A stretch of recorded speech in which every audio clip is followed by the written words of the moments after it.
Muy buenas tardes, muchas gracias por acompañarnos.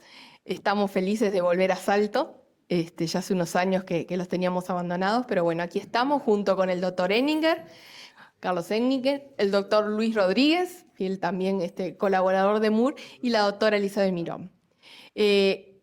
Hoy vamos a estar contando muchas novedades, o sea que me interesa mucho que realicen sus preguntas, cuestiones que, no sé, consultas que deseen. Vamos a tener tiempo. Después de cada ponencia pueden dejar sus preguntas y podemos trabajar en el momento con el doctor.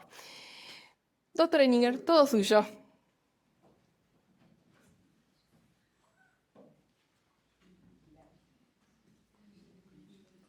Bueno, buenas tardes a todos.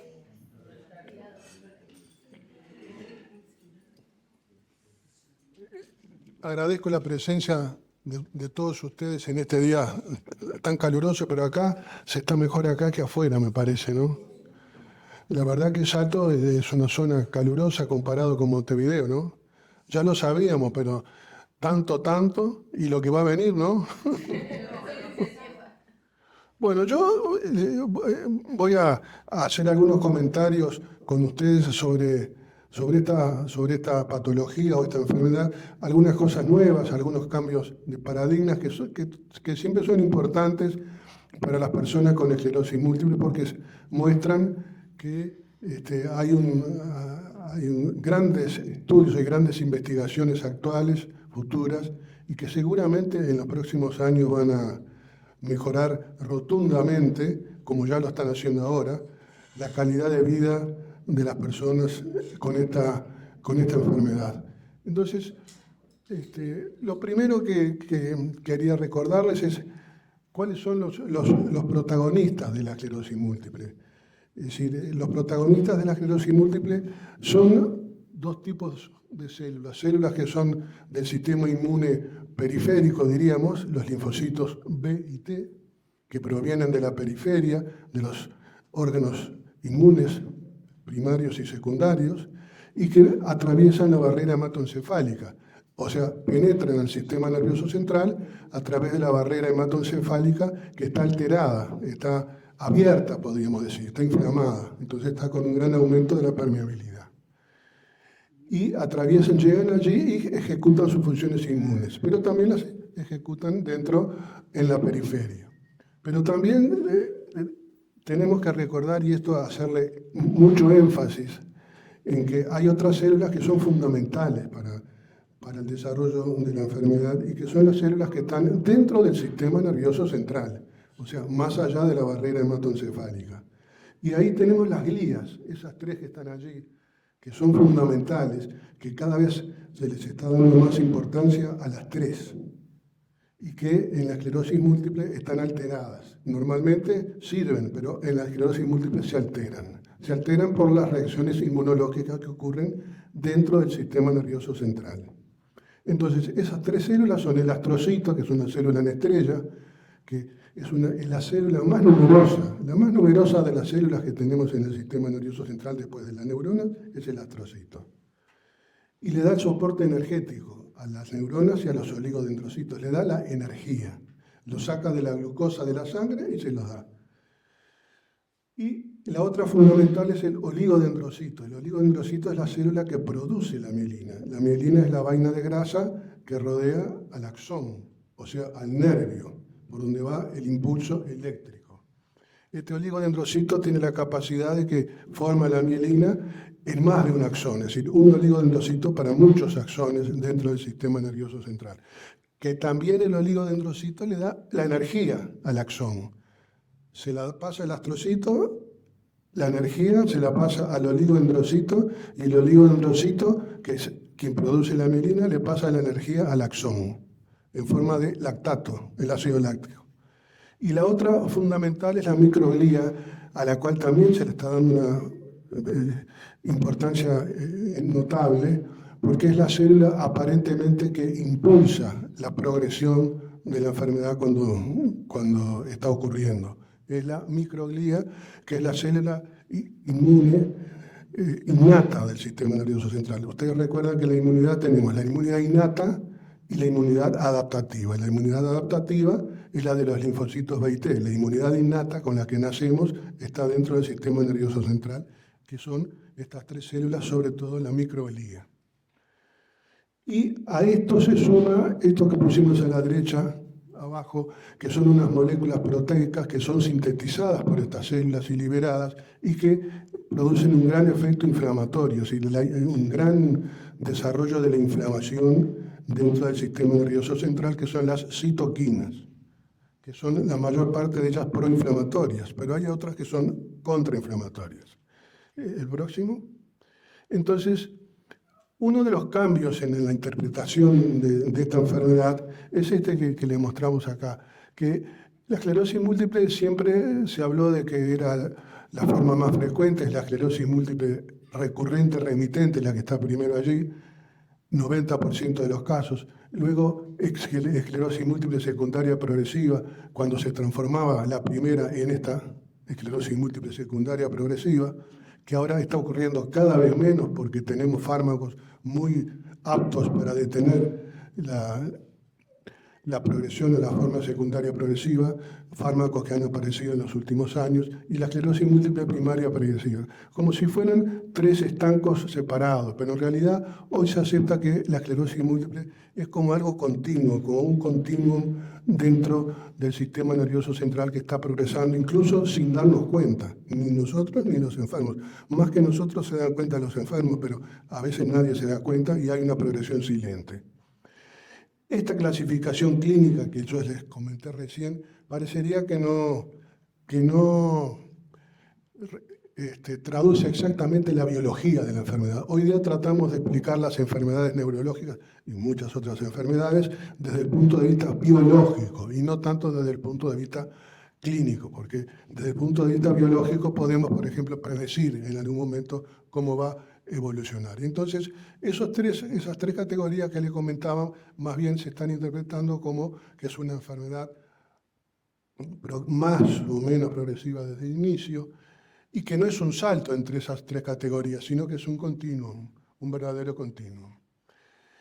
Y lo otro importante es que también tenemos que ver a la enfermedad, ahora ya se está pensando en ello, en 3 fases.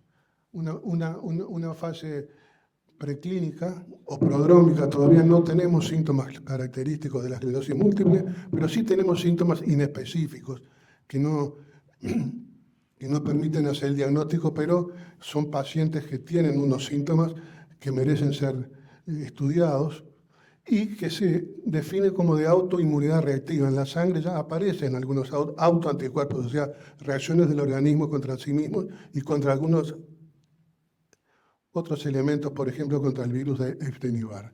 Y sería muy importante que la pudiéramos identificar, porque si la podemos identificar, podemos ya empezar el tratamiento precoz, que es lo más importante hoy día. La segunda fase que sigue la primera es la fase ya inflamatoria, donde predominan los elementos inflamatorios y donde la enfermedad hace su expresión clínica. Aparece el síndrome clínico aislado y los síntomas, como la esclerosis múltiple en empujes y remisiones. Es una fase inflamatoria o de autoinmunidad patogénica, les dicen algunos. Y la última etapa es la fase progresiva, en donde aquí ya no hay tanta inflamación, sino que lo que existe es una pérdida de neuronas y de células gliales dentro del sistema nervioso central, que es la fase más progresiva. Esta es una colega de nosotros que trabaja en Canadá, Helen Trembet, que fue la primera hace varios años en hablar del periodo prodrómico, que no aparece en los libros, pero que ahora se está registrando como tal. El próximo. Y bueno, es fundamental en esta enfermedad el diagnóstico precoz y el tratamiento precoz. No perder tiempo y hacer el tratamiento, además, lo más eficaz posible para la forma clínica que tenga cada persona, ¿no?, con esclerosis múltiple. ¿Para qué? Para tratar de prevenir de entrada la progresión. Entonces, el método tradicional era el escalamiento, que empezamos por drogas de menor eficacia y vamos subiendo a drogas de más eficacia.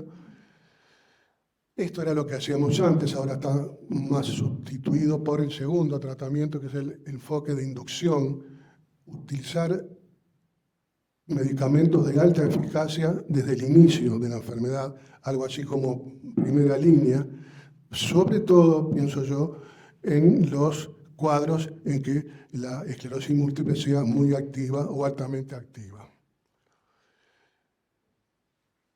El próximo. Siempre se discutió, yo me acuerdo que discutíamos, le preguntábamos, ¿tú eres escalonador o inductor? Escalonador de a poco o inductor, de entrada con todo. Y bueno, eso hace unos años dependía exclusivamente de la forma clínica. Hoy hay más tendencia en empezar con drogas de alta eficacia desde el inicio y sin ninguna duda si la esclerosis múltiple es una esclerosis múltiple agresiva o tenga factores de riesgo. El otro aspecto interesante a recordar para todos ustedes son las ventanas terapéuticas, que es el momento clave para cambiar de rumbo, para establecer para establecer un tratamiento o cambiarlo si no es eficaz. Entonces acá de vuelta, en la primera ventana sería la ventana preclínica, sería el ideal, poder hacer el diagnóstico precozmente y tratarlo precozmente. Esto capaz que en un futuro se da porque se está buscando la manera de hacerlo. Y la segunda ventana es el diagnóstico. En el momento del diagnóstico, que es la más importante hoy, acá le ponemos el periodo de latencia, que es muy importante entre el primer síntoma y el momento en que se hace el diagnóstico. Y el momento, por lo tanto, de empezar el tratamiento. No tiene que ser mayor de 6 meses. Cuanto más precoz, mejor. Y siempre y cuando agregándole el adjetivo que tiene que ser un tratamiento efectivo. La tercera ventana es cuando hay un fracaso del tratamiento, o más que nada un fracaso, un tratamiento subóptimo, entonces hay que evitar los periodos de inercia, tanto médica como del propio paciente, no perder tiempo, hacer la monitorización es fundamental. La monitorización y cuando empieza a haber una respuesta subóptima, rápidamente cambiar a una droga de mayor eficacia. El próximo. Y bueno, acá esto también es una cosa muy importante, son las dos formas en que la enfermedad progresa. Una forma es RAW, allá arriba a la izquierda, que es empeoramiento, o sea, worsening relacionado con los brotes, relapse activity worsening, que es cuando el enfermo tiene empujes clínicos, que tiene que ir al sanatorio a hacerse los bolos de metilperizolona, o cuando hay actividad en la resonancia. En esos casos se relaciona con empeoramiento en relación con los empujes. Pero el otro mecanismo de progresión es ese que está señalado allí, que es llamado PIRA, otros le llaman PIRMA, que es progresión independiente de la actividad de brotes. Si no hay brotes, no hay actividad en la resonancia, está todo más o menos bien, pero el individuo nota que no está bien y que incluso está progresando, pero no lo puede demostrar. Bueno, eso es PIRA y es un mecanismo de progresión que es el más importante en esta enfermedad. Por lo tanto, como es el mecanismo más importante de la progresión, hay que estar alerta y estar continuamente buscándolo, no solamente por parte de nosotros, los médicos neurólogos que tratamos esta enfermedad, sino también por el propio enfermo. Acá es fundamental, el enfermo, contándole al médico neurólogo cómo está. Porque muchas veces el enfermo dice, no tengo empujes, ¿no? O el neurólogo, no tengo empujes, no tengo actividad en la resonancia, no hay lesiones nuevas, no hay atrofia cerebral, no hay disminución del volumen cerebral, no hay disminución del volumen de la médula, sobre todo de la región alta de la médula cervical, y yo veo que estoy un poquito peor. Bueno, ahí hay que monitorizar y buscar test de estrés, diríamos, como se hace en cardiología, test de estrés. Los test de estrés son, por ejemplo, hacerlo caminar y ver que se fatiga mucho antes de llegar a cierta distancia, o hacer un ejercicio, o algún trastorno urinario, o algún trastorno cognitivo. Muy importante porque los trastornos cognitivos parecería que aparecen, PIRA, la progresión independiente de relapse activity, aparece antes el PIRA cognitivo que el PIRA motor. Y es importante recordarle a las personas con esclerosis múltiple que si bien la escala que los neurólogos manejamos, que es la escala EDSS, que va de 0 a 10, no traduce exactamente lo que le ocurre al enfermo, no muestra pira. El enfermo puede tener progresión independiente de relapse activity y la EDSS no se modifica. Por eso hay que buscar nuevas escalas o completar al EDSS con otras. Bueno, también es importante esto que está de moda, que es en la expresión de la esclerosis múltiple hay algo fundamental, y es la edad. Hoy, como dice allí el slide, casi el 50 o más del 50% de los enfermos, de las personas con esclerosis múltiple, tienen más de 50 años. Y eso es un cambio etario muy significativo.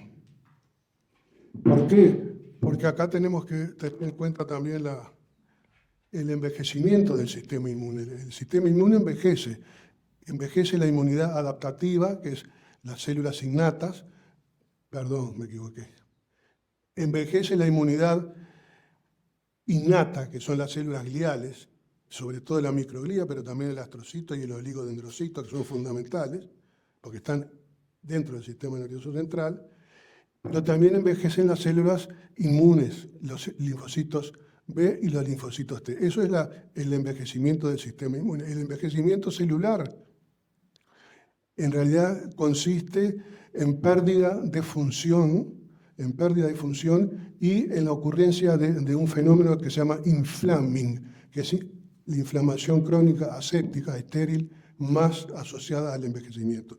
Y eso tiene que ver con la esclerosis múltiple, porque en la esclerosis múltiple el envejecimiento está como acelerado.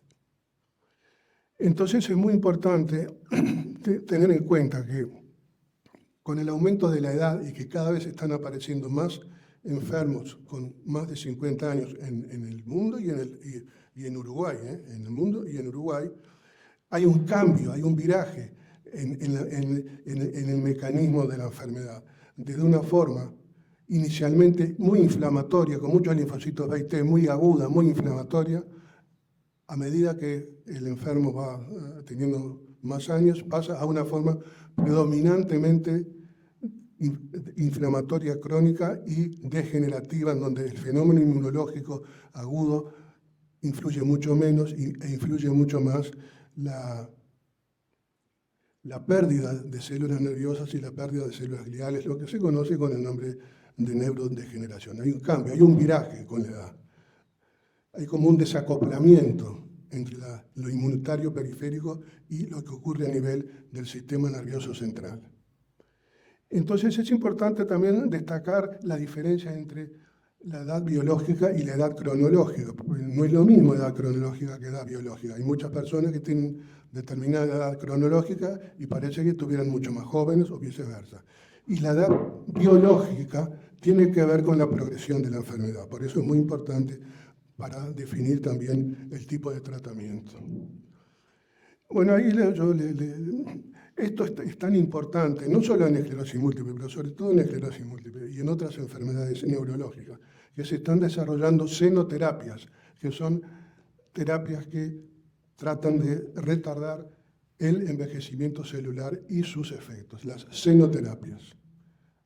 Se llaman xenomórficos los que detienen un poquito a los productos que liberan las células senescentes y xenolíticos los que destruyen a las células senescentes. Eso está en experimentación, pero es un campo muy importante para el futuro. El próximo. El otro que hay que destacar y que se está destacando mucho justamente por ese cambio etario de aparición de la enfermedad son las comorbilidades, es decir, como tienen más de 52 años o más de 50 años, pueden tener varias comorbilidades que afectan la evolución natural de la enfermedad. Los más importantes son la parte cardiovascular, ¿no? La hipertensión, la diabetes, el colesterol, la lipoproteína B, que está de moda, la ferritina, porque en esta enfermedad parece que hay una sobrecarga de hierro, se acumula el hierro en algunas células del cerebro, por ejemplo, en la microglía, y también otras enfermedades como EPOC, hipotiroidismo, hipertiroidismo, artritis reumatoidea, etc. Todas esas hay que conocerlas y hay que tratarlas y tratarlas activamente. Además de enfermedades, diríamos, o alteraciones de tipo cognitivo o mental, como la depresión y la ansiedad. El mensaje más importante es que estas condiciones deben ser pilar central del cuidado neurológico. No es un aspecto secundario, no es un aspecto pasivo, sino que hay que tratarlas enérgicamente. El próximo. Esto también es importante porque la grasa visceral, que es la grasa profunda que rodea órganos internos dentro del abdomen, también es considerada hoy día para esta enfermedad y para otras un órgano visceral que influye en la enfermedad. Ustedes ya sabían que el ejercicio aeróbico y de fuerza es muy importante para reducir la grasa visceral, las dietas mediterráneas o DASH, la restricción calórica, mejorar la calidad de sueño. Porque un mayor volumen de grasa visceral se asocia a mayor riesgo de actividad. Eso está probado. Y se puede medir perfectamente bien la grasa visceral, por resonancia magnética o por otros métodos. Y es un órgano endocrino que libera leptina e interleuquinas que son proinflamatorias, muy enérgicas. El próximo.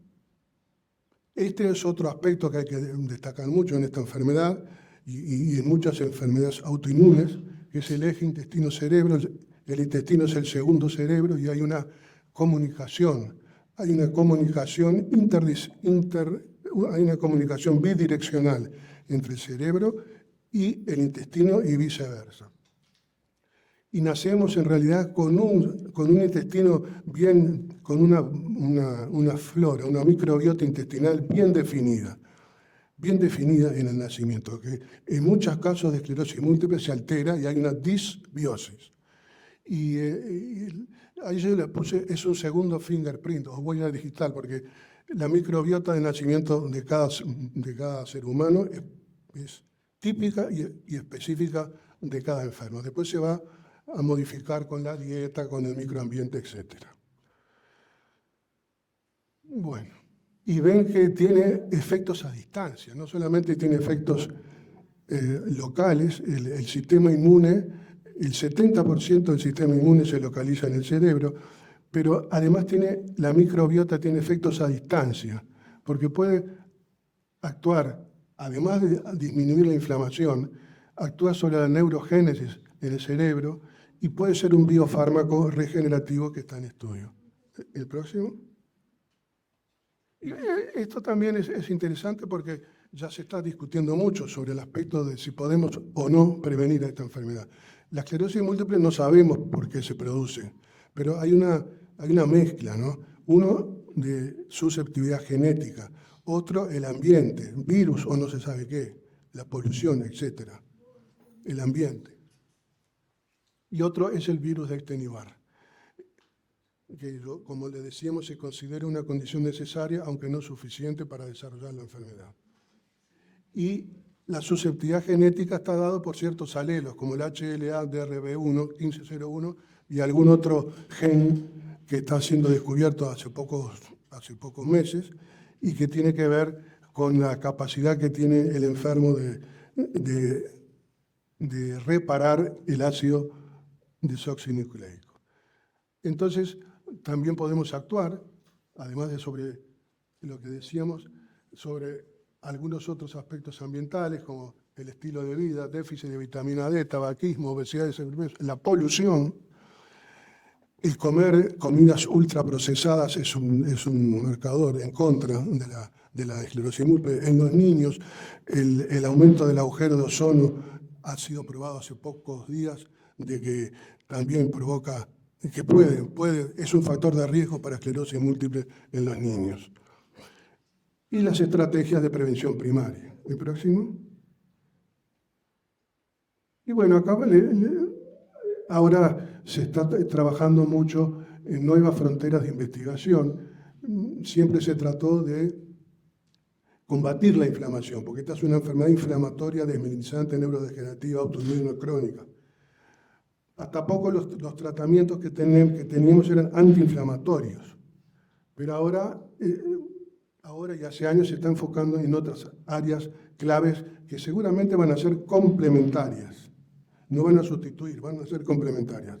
El control de la inflamación, la remielinización, que por ahora no tenemos drogas eficaces en ese sentido, y la neuroprotección. Y yo les mostraba algunos estudios que se están haciendo, sobre todo para las esclerosis múltiples progresivas. Estos son estudios que se están haciendo en el grupo de Alianza contra la esclerosis múltiple progresiva. Hay algunos fármacos reposicionados, o sea, fármacos antiguos, que pueden tener acción en este sentido. Metformina, hidroxicloroquina, semaglutida, este es más nuevo, ¿no? Y los experimentales que están señalados allí. El próximo. Y estos son 3 fármacos que van a salir en los próximos meses, que parece que tienen acción sobre la microglía, o sea, sobre la parte crónica progresiva de neurodegeneración, y que no producirían inmunosupresión. Son el tolebrutinib, que es por vía oral, que es por vía foralumab, que es intranasal, es un spray intranasal que llega rápidamente al sistema nervioso central, y el frexalimab. El próximo. Algunas cositas más para informarlos en algunos otros aspectos. Bueno, en la esclerosis múltiple y el embarazo. El embarazo no está contraindicado en la esclerosis múltiple, a no ser que sea una esclerosis múltiple tremendamente agresiva y que esté en actividad. Ahí no la van a hacer quedar embarazada a la chica. Pero durante el embarazo el riesgo de brotes disminuye notablemente, especialmente en el segundo y más que nada en el tercer trimestre. O sea que es protector el embarazo. El posparto, bueno, sí, puede haber un riesgo de brotes, un aumento en los primeros 3 meses del posparto, hay que estar atento. La lactancia materna exclusiva parece disminuir el riesgo de brotes posparto. Esto es una cosa que nosotros ya la manejábamos hace años y le decíamos a las mamás, denle leche de ustedes a su nene, desen porque le hace bien para ustedes. Y ahora parece ser que demostraron que la lactancia materna tiene que ser exclusiva para disminuir el riesgo de brote posparto. Yo no estoy tan seguro de eso, pero dicen que tiene que ser exclusiva. Y el tratamiento, bueno, la planificación es clave, porque ustedes saben que algunos de las nuevas drogas son seguros y otros deben suspenderse, y eso siempre debe ser una decisión conservada con su neurólogo y con su neuroginecólogo. Estas enfermas tienen que tener un neuroginecólogo también. Bueno, y el otro aspecto grande es la esclerosis múltiple y la osteoporosis. La osteoporosis, mayor riesgo, las personas con esclerosis múltiple tienen mayor riesgo de osteoporosis porque se mueven menos, primero. Segundo, porque en nuestra experiencia muchas tienen déficit, en el Uruguay muchas tienen déficit de vitamina D, por el uso de corticoides que estimulan la destrucción ósea y por la inflamación crónica. Ustedes saben, inflamación crónica e inflamación aguda, porque en los empujes también se liberan citoquinas que son estimulantes de los osteoclastos, que son las células que destruyen hueso. O sea que esta no es solamente una enfermedad del sistema nervioso central, es una enfermedad principalmente del sistema nervioso central. Y la protección, bueno, es eso, de tener adecuados niveles de vitamina D. Yo diría siempre un poquitito más por encima, entre 40 y 60, realizar el ejercicio físico adaptado con carga, asegurar el calcio en la dieta, realizar densitometrías óseas periódicas. Esas son cosas importantes. Bueno, nuestra alianza, principales conclusiones. El nuevo mapa, bueno, que es una enfermedad, es un continuo progresivo desde el inicio, hay que estar alerta de que está progresando para tratar de frenarla. La progresión silenciosa es el principal objetivo a largo plazo y de entrada, porque el PIRA puede ocurrir, como dijo la doctora hoy, en cualquier tipo de forma clínica de la enfermedad y a cualquier edad, incluso en los niños. Las mejores herramientas desde el principio, el tratamiento con terapias de alta eficacia es fundamental para cambiar el curso de la enfermedad. Eso es muy importante, Tratamiento precoz y adecuado a la forma clínica que tenga el enfermo. Usted es el navegante principal porque hay que manejar las comorbilidades, la dieta, el ejercicio de la salud ósea. Son tan importantes como el tratamiento farmacológico, la microbiota, etcétera, etcétera, etcétera. Y bueno, que ahora sí que hay un horizonte de esperanza porque tenemos excelentes fármacos y vamos a tener otros que van a ser mejores. Y allí, en el mensaje final, para que se queden tranquilos todas las personas con esclerosis múltiple y todos los uruguayos, que en Uruguay hemos logrado un diagnóstico precoz, muy rápido, y un acceso a tratamientos inmunomoduladores acordes a la actividad de la enfermedad. Con estas dos cosas ya estamos mejor que la mayoría de los países del mundo.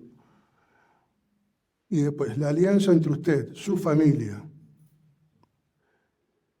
y el equipo interdisciplinario. Y acá tenemos que poner EMUR, es la clave para navegar este viaje con éxito.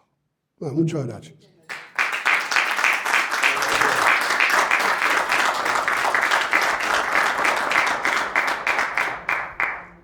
Una clase realmente.